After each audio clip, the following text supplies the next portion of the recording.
OK, ici, le problème, dans le fond, c'est que c'est un moteur thermique et qu'il y a un thermostat à l'intérieur qui permet de contrôler la chaleur, donc qui arrête le moteur lorsque la température interne est supérieure ou égale à 374,66 Kelvin.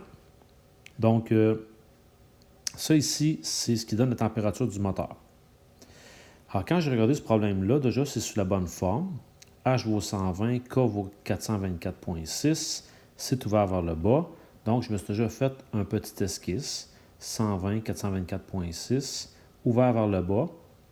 J'ai été chercher mon ordonnée d'origine. J'ai trouvé 292,6. Ça me donne une petite précision.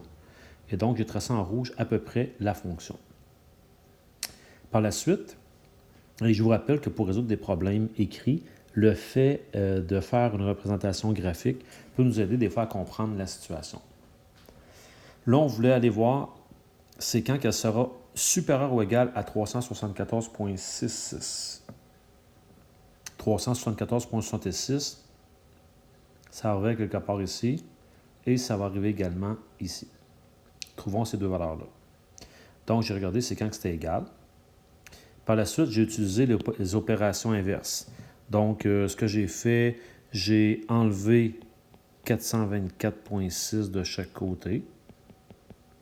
Donc, je me suis retrouvé avec moins 1,1, valeur absolue de x moins 120 égale moins 49,94. J'ai divisé par moins 1,1 de chaque côté, ce qui me donnait 45,4, qui est une valeur positive. Donc, il y a une solution possible. Je poursuis. Deux possibilités. X moins 120 égale 45,4 ou X moins 120 vaut moins 45,4.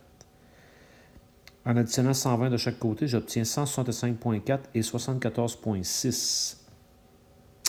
Donc, c'était les deux valeurs où est-ce que c'était égal à 374,66. C'était à 74,6 et c'est également à 165,4.